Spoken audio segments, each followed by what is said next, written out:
The hallway of Evergreen High smelled like floor wax and cruelty. June Maxwell had learned to navigate it with her eyes down, and her footsteps quiet, the art of being invisible while being painfully, visibly there. It never worked. It never had. "Hey, Pillsbury. You rolling to class or walking?" Laughter cracked open behind her like a whip. June didn't flinch. She had stopped flinching in sophomore year. Now she simply kept walking, her long curly brown hair pulled over one shoulder, her arms wrapped around her textbooks like they were a shield, brown eyes fixed on the linoleum ahead.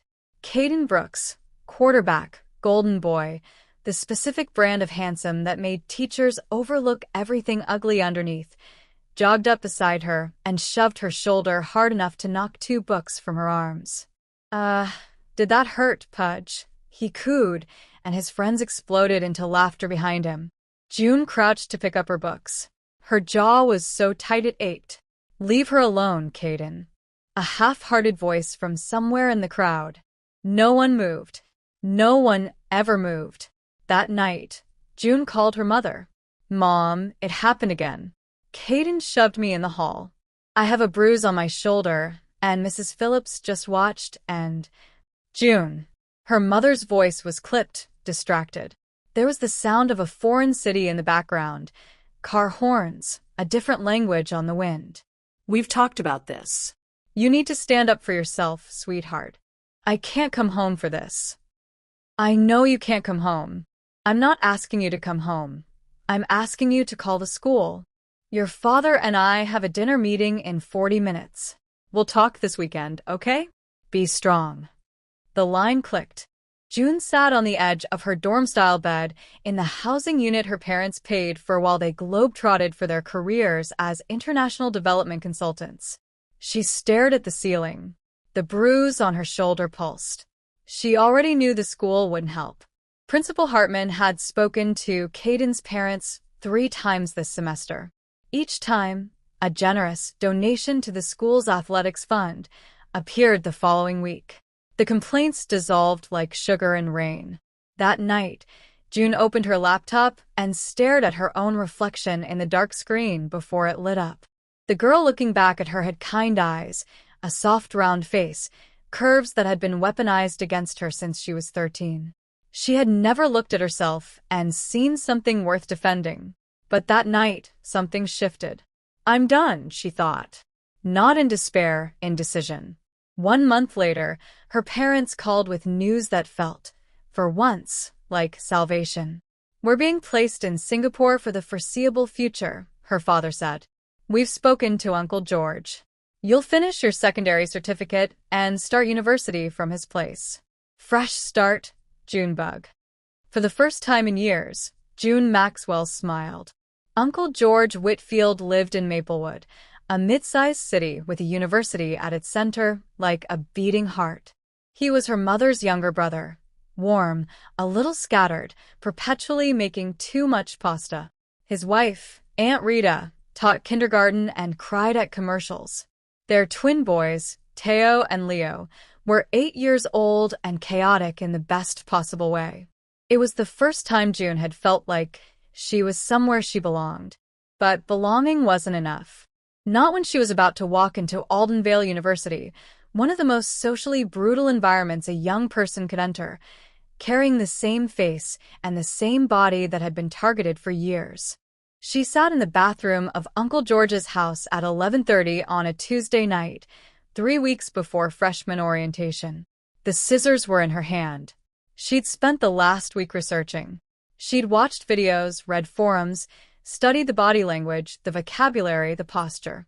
Not because she wanted to erase being a woman, she didn't. She loved being a woman. She just needed a layer of armor, a disguise that the universe owed her. Her long, beautiful curls, the one feature she'd always secretly loved, fell in dark coils to the bathroom floor. Snip, snip, snip. When it was done, June stared. Short. Extremely short, barely a shadow of curl remaining, just the suggestion of wave close to her scalp. Her neck was bare. Her jaw looked stronger. Her brown eyes, without the frame of all that hair, looked enormous and devastating. She looked like a beautiful boy. "Okay," she whispered to the mirror. Her reflection whispered back, steadier than it had been in years. She ordered 3 binders online the next morning, practiced her walk, lowered her voice a register, not dramatically, just enough. She wasn't creating a performance, she was constructing a shield. Her name was already androgynous enough. June. It worked for a boy, too. When she told Uncle George, he went very quiet for a long moment. "Junebug," he started. "Uncle George." She met his eyes. "I need this. I need to try this. I need to go somewhere and not be afraid of every single day." He looked at her, really looked, saw the shadows under her eyes, the way her shoulders had been hunched for months, the way she startled at loud sounds. He exhaled slowly. "You tell me if it stops working," he said. "And you tell me if anyone hurts you. I mean it. Anyone." She hugged him so hard his glasses shifted. "I need you to introduce me as your nephew," she said into his shoulder. "Just for now." He patted her back. "Whatever you need, kid."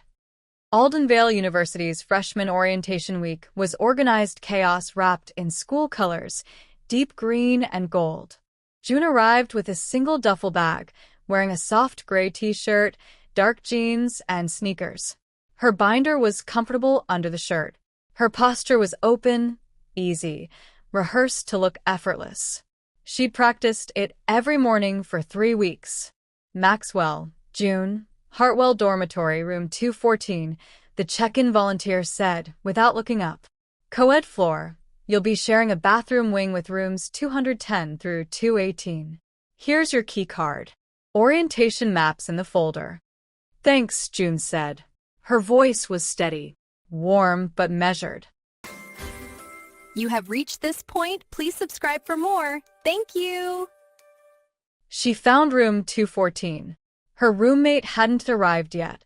She sat on the left bed, looked out the window at the courtyard below where students were milling and laughing and beginning the complicated social choreography of freshman year. Her chest was tight with nerves. "You've done the hard thing," she reminded herself. "The rest is just living." Her roommate arrived 20 minutes later, a lanky guy named Theo Park who immediately put up a poster of a vintage synthesizer and announced he was planning to minor in jazz composition. He was so focused on setting up his side of the room that he barely looked at June for the first 10 minutes. "You play anything?" he asked eventually, noticing her watch him fumble with a command hook. "Piano, a little." "Guitar." "Nice." He nodded. "You seem chill. Good roommate energy." June felt something loosen in her chest. "Same to you." The first week was genuinely hard in ways she hadn't anticipated. Shared bathroom mornings required precision timing and an almost military level of planning. She learned which shower stall had a lock that actually held. She learned to wake up at 6:15, shower before the floor rush, be done and dressed before most people had opened their eyes. It was exhausting. But no one shoved her in a hallway. No one called her names. The guys on her floor ribbed each other with the easy cruelty of boys who actually liked each other, and somehow, carefully, gradually, June Maxwell began to be included in it. "Yo, June, you coming to the dining hall?" "Maxwell, we're doing a study group for econ at 8 UN." Small things. Everyday things. She started breathing differently. Deeper. Like the air was actually reaching her lungs. She saw Lisa, Montana for the first time on a Thursday. The campus quad was scattered with students taking advantage of September's last warm days. Frisbees, open textbooks, someone playing guitar badly under a tree. June was cutting across the green toward the library when the world seemed to do something strange and cinematic. A girl laughed. It wasn't an extraordinary laugh. Nothing about it should have stopped June mid-step. But it did. A bright, unguarded laugh, thrown back with the person's whole body, and June looked up. Elisa Montana was tall. Not model runway tall, but tall in a way that felt like natural authority, 5'8" or 9, long legs in light-washed jeans, a loose cream-colored blouse that caught the breeze. Her hair was extraordinary. Long, thick, blonde curls that tumbled past her shoulders with a kind of effortless volume that took either genetics or a dedicated 40 minutes each morning. Her gray eyes were visible even from distance, pale, sharp, luminous in the afternoon light. She was laughing at something her friend had said, her head tilted back slightly, completely unaware of being watched. June was aware. She was extremely aware. She made herself keep walking, kept her expression neutral. But something had snagged inside her, some hook had caught, somewhere behind her sternum. "Don't," she told herself firmly. "You're pretending to be a boy." She would never. That's not something that's available to you right now. Don't. She went to the library, opened her laptop, stared at her econ notes for 45 minutes and retained approximately none of them. It was Theo who accidentally threw them into the same orbit.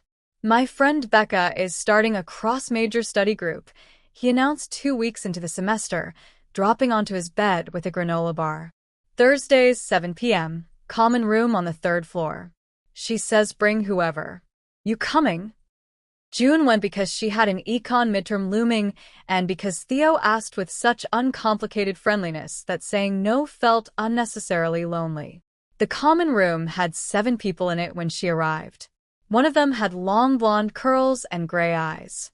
June stopped in the doorway for exactly 1 second too long. Elisa was sitting cross-legged on a couch, textbook in her lap, a highlighter tucked behind her ear. She glanced up at the new arrival with the easy assessment of someone confident in rooms. Something crossed her face, not surprise exactly, more like attention, like a light shifting. "Hey," she said. "You're Theo's roommate, right?" "June." "Yeah."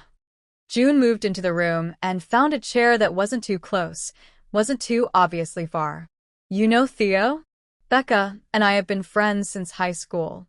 I know everyone through Becca." Her smile was direct and a little warm, and June's brain very unhelpfully catalogued the exact way her gray eyes caught the overhead lighting. "Elisa Montana," she added, extending her hand. June shook it. Warm hand, firm grip. "June Maxwell." "What's your major?" "Undeclared. Leaning toward communications or maybe English." "You?" "Architecture." Elisa said it with quiet pride. "2nd year." "You're a sophomore?" Yep. Voluntarily subjecting myself to freshman study group energy because Becca begged, and I cannot say no to her. She glanced at June sideways, something amused in her expression. "You settle in okay?" "First weeks are brutal." "Getting there," June said honestly. "It gets better." Elisa said it simply, like a fact, like she meant it. June believed her. It happened slowly, the way all the most significant things do. By October, June was a fixture in the Thursday study circle.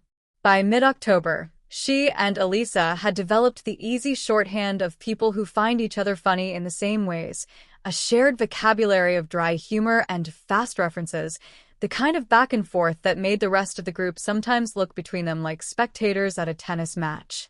"Okay, but your argument about the author's intent in that essay was actually unhinged," Elisa said one Thursday, stealing a chip from June's bag without asking, which had somehow become a completely normal thing.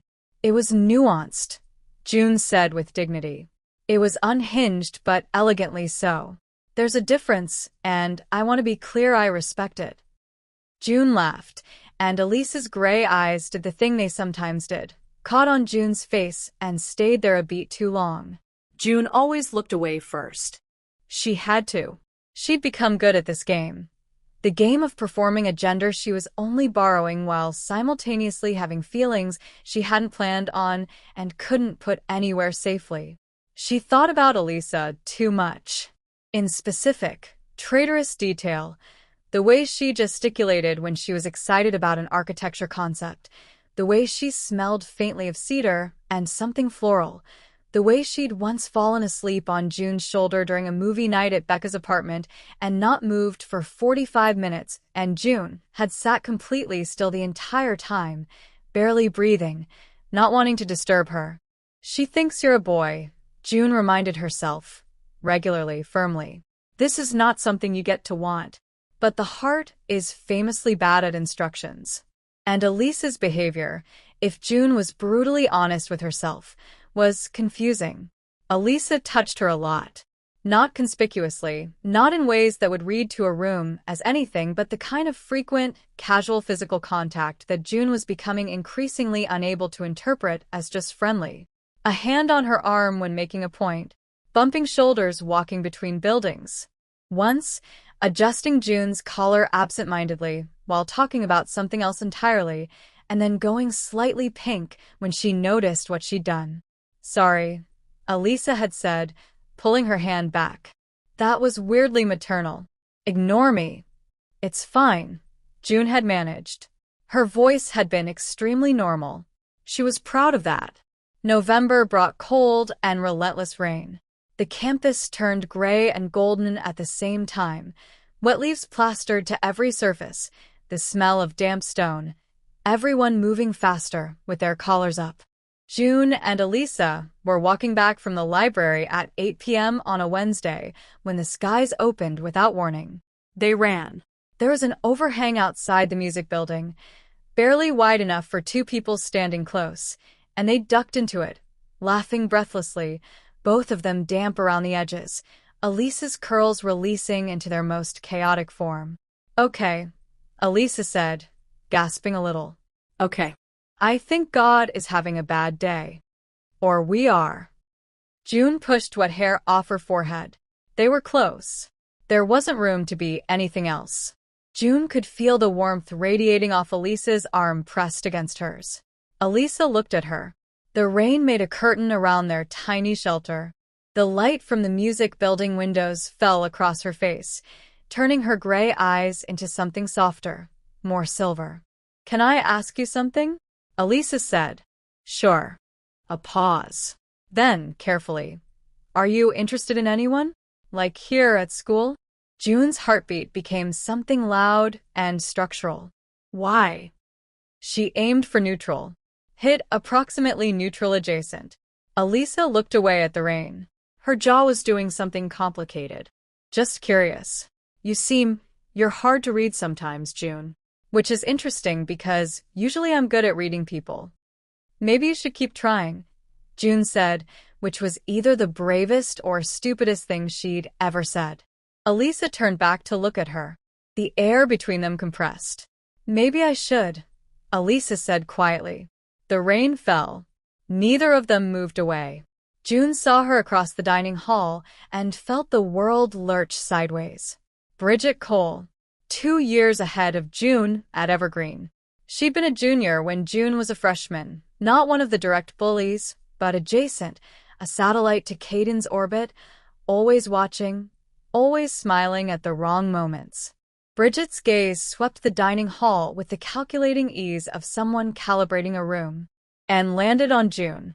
The recognition was instantaneous. June watched it cross Bridget's face like a curtain being yanked open, confusion first, then that focused, narrowing look of someone doing mental arithmetic. June turned away, picked up her tray, walked at normal speed to where Theo and Elisa and the others were sitting, sat down, inserted herself into the conversation, laughed at the right moment. It took 4 days. Bridget found June alone, or as alone as anyone could be, walking between the liberal arts building and the campus center. She fell into step beside her with the practiced ease of someone who'd rehearsed this approach. "I know who you are," Bridget said conversationally, like they were discussing the weather. June kept walking. "You must have me confused with someone." "June Maxwell. Evergreen High. You sat in the 3rd row in AP English. You used to have these long curly brown waves." A pause. Different look now. June stopped, turned to face her. Up close, Bridget was less frightening than the cold weight of her knowledge.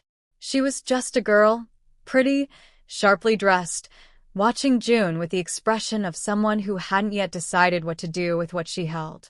"What do you want?" June asked. Bridget tilted her head. "I haven't decided yet. But I know that you're friends, that girl you're always with, the blonde. None of them know you're a girl." Her voice was almost gentle. That's kind of a big secret, June. It's not hurting anyone. No, Bridget agreed slowly. It's not. I actually didn't think you were so bad back at Evergreen. Caden was awful to you. I should have said something. Something crossed her face that looked, confusingly, like actual guilt. I didn't. June stared at her. I'm not going to out you, Bridget said. I'm not that person anymore. Or I'm trying not to be. She paused. But you should know someone else from Evergreen is on campus. Kyle Merton, freshman transfer. He was that person. And he recognized you. The ice in June's chest spread outward. Where is he? June asked. Hartwell dorm. 3rd floor. Bridget met her eyes steadily. I thought you deserved a warning. That's all I'm here for. She turned and walked away. June stood in the middle of the path for a long moment, breathing carefully, students flowing around her like water around stone. Kyle Merton. She remembered him. Of course she did. He'd been Caden's best friend. He'd filmed some of the worst incidents on his phone, laughing. She had maybe days before he said something to someone. That night, Elisa knocked on June's dorm room door at 10 p.m. Theo was at a jazz session in the music building. You've been weird since Tuesday, Elisa said simply, when June opened the door. I made tea. She held up 2 paper cups from the campus cafe down the street, steam curling from the lids. June stepped back to let her in. They sat on her bed. It had become normal. The 2 of them in small spaces talking, and Elisa tucked her legs up and cradled her tea and looked at June with those gray eyes that saw too much. Talk to me, Elisa said. I'm fine. June. Elisa's voice was gentle and unbending at the same time. I know the difference between you being closed off because you need quiet and you being closed off because something's wrong. This is the second one. June looked at her, at the open, careful, real expression on her face. At the way Elisa always made a room feel like it was okay to be honest in. She wanted to tell her everything. She wanted to say, I'm a girl. I've been pretending because I was so scared and so tired, and I didn't know how else to survive. And I know this changes everything, and I'm terrified of what it does to you, to us, to whatever this is between us. There's someone from my old school here, she said instead. Someone who knew me when things were bad. I'm worried about what they might say. Elisa was quiet for a moment. Were things very bad? Yes. Do you want to tell me about it? Not yet. Elisa nodded, accepting this. She reached over and put her hand over June's, warm, steady, just there, and didn't say anything else. They sat like that for a long time. June turned her hand over, slowly, so their palms were touching. Elisa's breath caught, just barely, just a small thing, and her fingers curled gently between June's. Neither of them named it, but it was named between them in that silence. He found her on a Thursday morning. June Maxwell.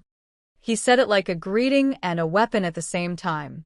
He was broader than she remembered, collegiate now, but the cruelty in his grin was unchanged. It had just found more sophisticated packaging. Kyle. She kept her voice even. Wild running into you here. I almost didn't. He gestured at her short hair, her clothes. Almost. Congratulations on your observation skills, she said flatly. He laughed. Does anyone here know? Your little friend group? His eyes slid, and she knew from the direction of his gaze that he'd seen her with Elisa at some point. The hot blonde. June's jaw tightened. Don't.